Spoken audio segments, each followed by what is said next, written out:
Thanks very much. This session came to me as I walked into work about 10 days ago or 2 weeks ago. So I hope since then it's evolved into something worth saying. I think to be revealed. I mean, most of the speakers today have pointed out that the role of English in development is uncertain, but that the perceptions of its utility mean that it's still, well, as we all know, it is still more or less universal in state education systems around the world today. So what is it? What I'd like to talk about today is, can we in the ELT community who are concerned about the relationships between language and development do anything to support the provision of context-appropriate language education, or even, I suggest, education more generally? I think we're actually in rather a privileged position to potentially influence language education and education more widely, because, well, we have global reach, whether directly or indirectly. It's hard to find anywhere where English is not part of the state system curriculum. And also, I feel that our research and developing practices over the last 20 or 30 or 40 even years actually have potential relevance to education more widely, because the approaches to teaching and learning that we've been talking about in ELT for, well, decades really, are similar to those that are now being recommended across education systems more generally. So the references earlier today to learner-centered, child-centered, interactive, skill-developing approaches to teaching and learning, you know, has been part of ELT for decades, hasn't it? Communicative language teaching, task-based language teaching, the teacher, the learner at the center, the teacher as the facilitator. These notions are not new in our field at all. So, English as a language of opportunity. We've heard and we know that it's certainly perceived as that. And in my experience, certainly of provision of English for the majority in the national education systems around the world, yes, for a minority, the English study turns out to be a valuable lifelong skill that can provide personal and perhaps also national development benefits, and something that is an ongoing benefit once they leave school. But for most people learning at the moment in state education systems, certainly it's English for exam passing purposes, basically. And although that can provide access to personal development benefits in getting into higher education or getting jobs because you've got an exam certificate, it doesn't really lead to, or there's very limited personal or national benefit once people leave school or leave university. So, is that really good enough? Are there going to be any changes to that in the immediate future? It seems to me that in the short to medium term, it's extremely unlikely that there are going to be the political or economic changes worldwide, or anywhere really, that lead to any abandonment of the existing ELT infrastructure, or to changes in concerns about the limitations of existing models of education. You know, as Rasool was saying earlier, you know, we're not really very happy. I mean, the existing models of education, the existing teacher-fronted models of education, are not really appropriate for 21st century world. So just about everywhere, whether it amounts to very much or not, national government reforms are looking to move to more learner-centered, child-centered models. So these things probably are not going to change. So what is it that we as ELT, language and development, or even just education and development practitioners might be able to contribute?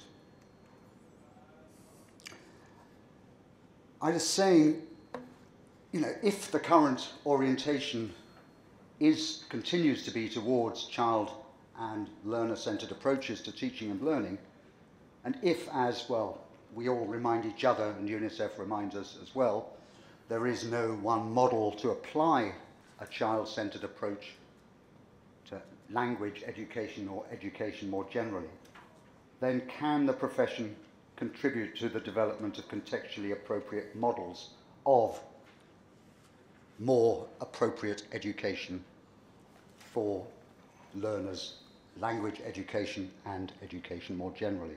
And I feel that we can. I mean, there probably isn't, or there may be, but I think probably ELT has had, over the past half century, has had as much research money outside sciences, within social sciences and humanities. There's probably no subject that has had so much research funding as ELT. If we think of America, the UK, and other Anglophile countries alone, there's a huge amount of research funding. And the research has been carried out in a very wide range of geographical contexts, again, unusually for educational research, other than comparative educational research. And it's helped us to understand more and more about the challenges and complications of implementing new English child-centered teaching and learning approaches. We already know an enormous amount, or at least we're beginning to know an enormous amount. Some of the things we know. We know about contexts. We know about the influence of contexts. We know that they influence what does and doesn't happen in classrooms, in institutions, and in education systems, and they influence how it happens. And we've, probably there are people who've talked about it in ELT before Holiday in 1982, but I don't know who it was, so that's 30 plus years ago. For a long time, the notion of context has been something we've known about. We know increasingly that actually understanding context requires engagement with those who live and work in them. And I think Harry gave a very good example of that just before tea in terms of the language situation in Cameroon. We know that contextual factors can be visible. We love the visible because they're visible and simple to notice, but also there are many invisible contextual factors that are at least as influential, and that they can be described and are interdependent. Oh, okay, plug for our book. This is Angie and me have a book called Understanding Language Classroom Contexts, coming out next year. And we know that any educational context is a system, and that adjustments to one part of the system are, to any status quo, are likely to have implications for others. Oh, plug for Chris Kennedy and Alan Waters at the very least. So we know this. We know things about teaching and learning. We know that the language context in which teaching and learning occurs matters a lot. Right, I thought I'd got rid of all of these references, but anyway, there they are. Eddie Williams, Helen Pinnock, Pauline Reed Dickens, all here. We know that teaching and learning involves people, and that affect and relationships are very important.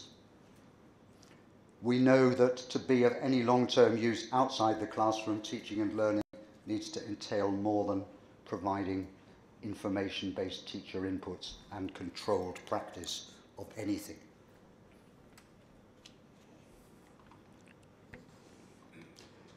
We know lots about learners. We know things about large classes. We know little about resources. Well, we know a lot about resources, but not that much about too few resources. There's plenty of literature relating to how learners of different ages have different cognitive capacities. We know that learner expectations, future aspirations, and prior experiences influence learning attitudes and motivations. We know that large classes don't have to imply a particular teaching approach, and that teachers can actually develop learning activities with limited resources. And we're beginning to know what some of the potential that technology has to provide resources in more or less advantaged places. We know things about learning materials and assessment. We know things about the relevant criteria to think about when we're designing, adapting and evaluating materials for particular teachers and learners. I mean, good old Prabhu was at it again, sort of 30 years ago. You know. We know different ways of and purposes for assessing learners. And we know something about the complex impacts that assessment practices can have on classroom behaviours and practices.